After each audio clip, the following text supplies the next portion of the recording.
नमस्कार मित्रों, कथा कथन में आज आप सुनेंगे प्रसिद्ध लेखिका सुधा जुगरान जी की लिखी हुई कहानी मेरे अपने। मेरी आवाज़ में मैं हूँ सीमा सिंह। माँ अपनी जगह पर थोड़ा सा हिली। विवेक माँ की तरफ झुका। माँ, कुछ चाहिए क्या? लेकिन माँ फिर से सो गई। माँ कुछ दिन पहले गिर गई थीं और उनकी रीढ़ की हड्डी में चोट लग गई थी। डॉक्टर ने उन्हें 3 हफ्तों का बेड रेस्ट बताया था और कुछ सावधानियों के साथ फिजियोथेरेपी कराने के लिए भी कहा था। इस उम्र में गिर जाना आम समस्या है। विवेक चुपचाप माँ का चेहरा देखने लगा। झुर्रियों से भरा चेहरा क्या हमेशा से ऐसा ही था? क्या ये जर्जर शरीर ही हमेशा से माँ की पहचान थी? नहीं, वो भी समय था जब माँ चकरघिन्नी की तरह पूरे घर में डोलती थी, पूरे घर की व्यवस्था और सबकी देखभाल करती थी। माँ की पीढ़ी ने अपने बड़ों की सेवा की और अपने बच्चों की देखभाल बड़े प्यार व फुर्सत से की।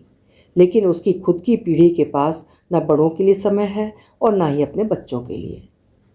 विवेक ने लंबी सांस भरी। अपने कर्तव्यों की याद कभी कभी आती है, पर जिम्मेदारियों के बोझ तले दब जाती है। वो मुंबई में रहता है अपने परिवार के साथ और माँ कानपुर में है। कानपुर में उसके पापा का बनाया हुआ अच्छा बड़ा घर है, जिसमें ऊपर के हिस्से में किराएदार रहते हैं और गैराज में एक परिवार रहता है जो माँ की देखभाल करता है। यूँ माँ के लिए कोई कमी नहीं है, लेकिन इस उम्र में जब अपने बच्चों की ज़रूरत होती है तो उसके बच्चों के पास फुर्सत नहीं है। दीदी अमेरिका में हैं, 3-4 साल में एक बार ही आ पाती हैं। कुछ दिन अपनी ससुराल और कुछ दिन माँ के पास रहकर चली जाती हैं। वो तो भारत में रहकर भी ऐसा ही करता है। उसका आना साल भर में एक ही बार होता है। उन थोड़े से दिनों में उसे सावी के मम्मी पापा के पास पुणे भी जाना पड़ता है। सावी भी नौकरी करती है। विवेक के खुद के बच्चे जब काफ़ी छोटे थे तो माँ उसके पास काफ़ी रही थी। उन्होंने बहुत मदद की बच्चों के लालन पालन में उनकी। तब माँ की उम्र कम थी। वे घर में बच्चों के साथ अकेली भी रह लेती थीं। उनके बच्चे बड़े हुए तो माँ का आना कम हो गया। उनके बेटा और बेटी 12वीं करने के बाद 1 साल के अंतर में मेडिकल और इंजीनियरिंग में प्रवेश लेकर बाहर पढ़ने चले गए। अब मुंबई में वे दोनों अकेले ही रह गए थे। अब जब माँ को उनकी ज़रूरत थी तो वे माँ का साथ नहीं दे पा रहे थे। कानपुर में उनका लंबे समय तक रहना हो नहीं पाता है और मुंबई में माँ को अकेले फ्लैट में छोड़ना मुश्किल है। वे दोनों सुबह निकलते हैं और रात गए घर आते हैं। माँ को इस उम्र में फ्लैट में अकेले छोड़ें कैसे, और माँ भी रहना नहीं चाहती। कानपुर में गैराज में रहने वाला परिवार है, किराएदार हैं, पास पड़ोस है। माँ का फिर भी वहाँ मन लग जाता है, लेकिन विवेक को अपराध बोध सालता है। क्या करे वो? उसके संस्कार ऐसे थे कि वो माँ की सेवा करना चाहता था, पर परिस्थितियाँ ऐसी थीं कि वो कर नहीं पाता था। उसकी उम्र इस समय 50 साल थी और माँ की 73 साल। 10 साल बाद वो रिटायर होगा और सावी उसके भी 3 साल बाद। तब तक माँ पता नहीं रहेंगी भी या नहीं। अचानक विवेक सिहर गया। क्या माँ सचमुच ऐसे ही चली जाएंगी दुनिया से, बिना अपने बच्चों का साथ पाए? ज़िंदगी भर उन्होंने सिर्फ जिम्मेदारियाँ ही तो पूरी की हैं, दिया ही दिया है बस। पाने का तो मौका ही नहीं आया उनकी ज़िंदगी में।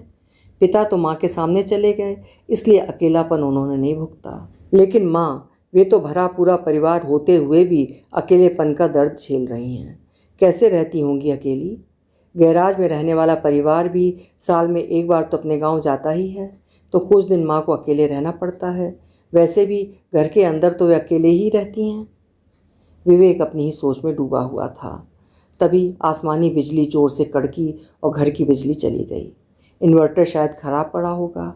माँ ये सब कैसे अकेले मैनेज करेंगी? वो मोबाइल की टॉर्च जलाकर मोमबत्ती ढूंढने लगा। बिजली भी कड़कती होगी, बिजली भी जाती होगी, कभी माँ की तबीयत भी खराब होती होगी, डर लगता होगा, घबराहट होती होगी। कैसे रहती होंगी माँ? विवेक के मन से माँ की परेशानियाँ नहीं हट पा रही थीं। तन से कमज़ोर इंसान मन से भी कमज़ोर हो जाता है। वो तो साल में एक बार ही आ पाता है। कौन ले जाता होगा माँ को डॉक्टर के पास?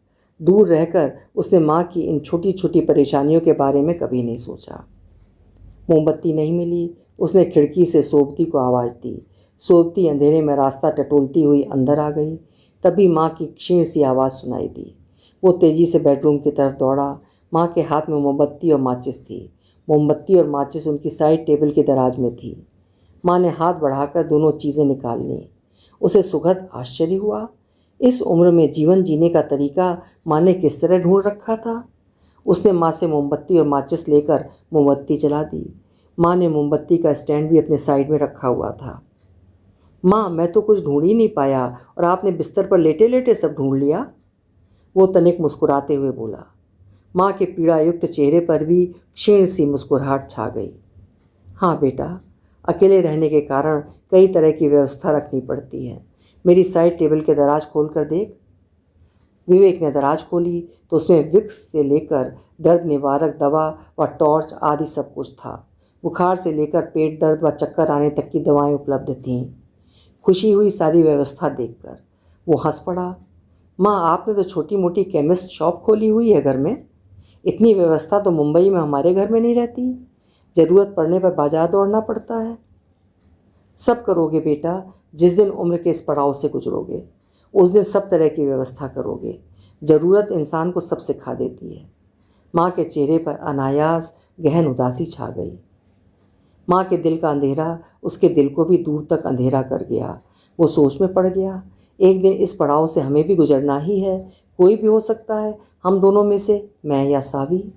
हाँ माँ, आपने तो हमेशा ही हमारा मार्गदर्शन किया है। बहुत सीख दे जाते हैं माता पिता।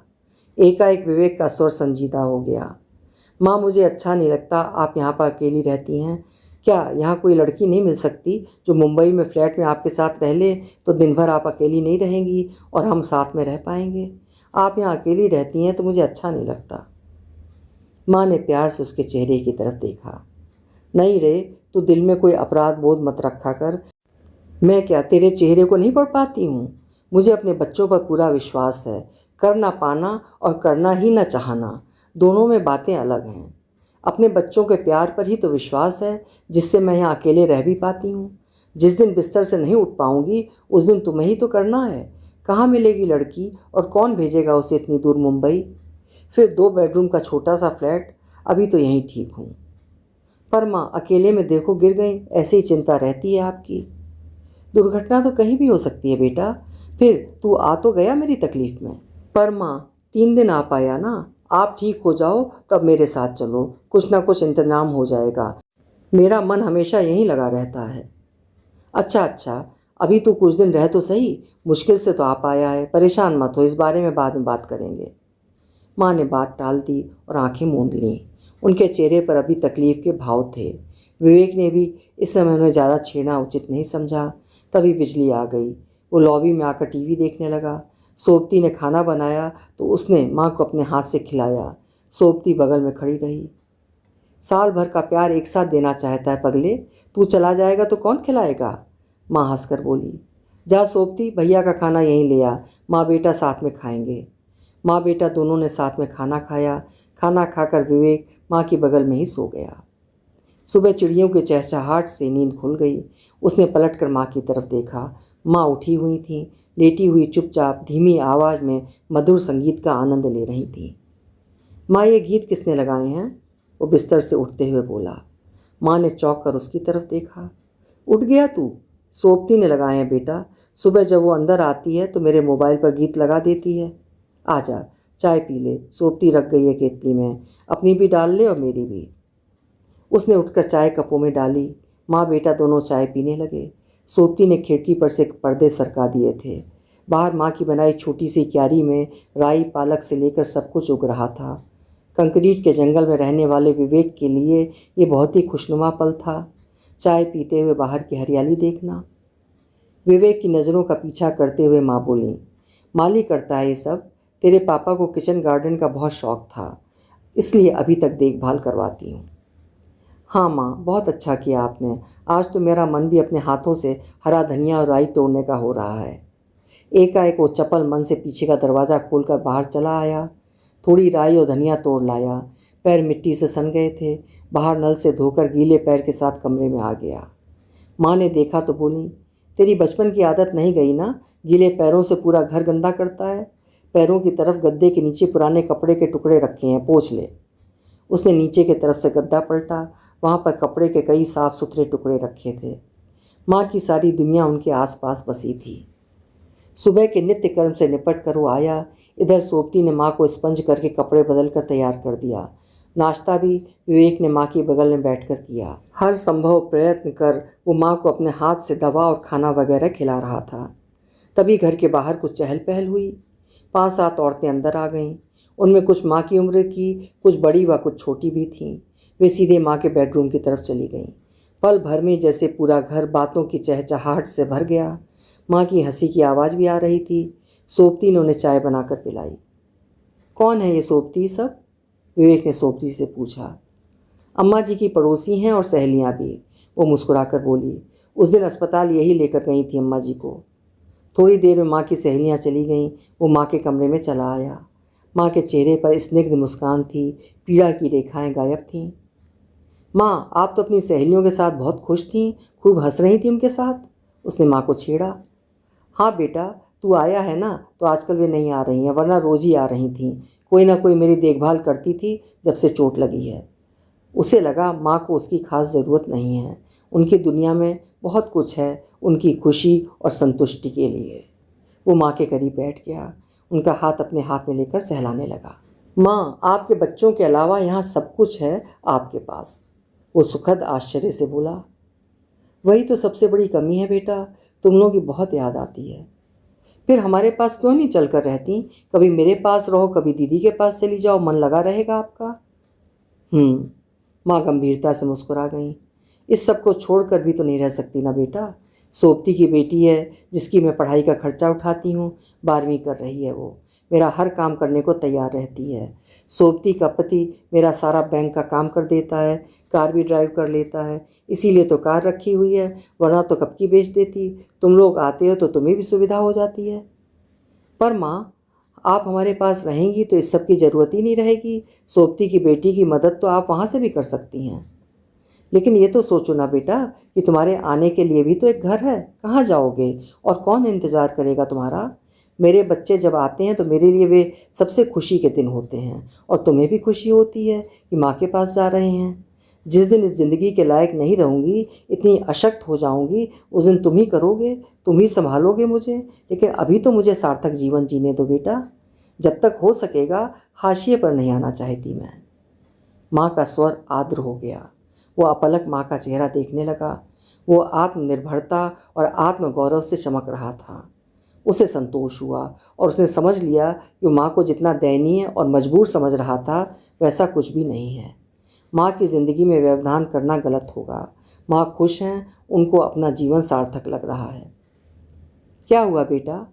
उसे सोच में डूबा देखकर माँ ने उसे हिलाया। कुछ नहीं माँ, सोच रहा था आपसे तो बहुत कुछ सीखना बाकी है अभी।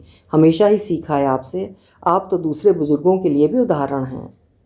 नहीं बेटा, ऐसा कुछ नहीं है।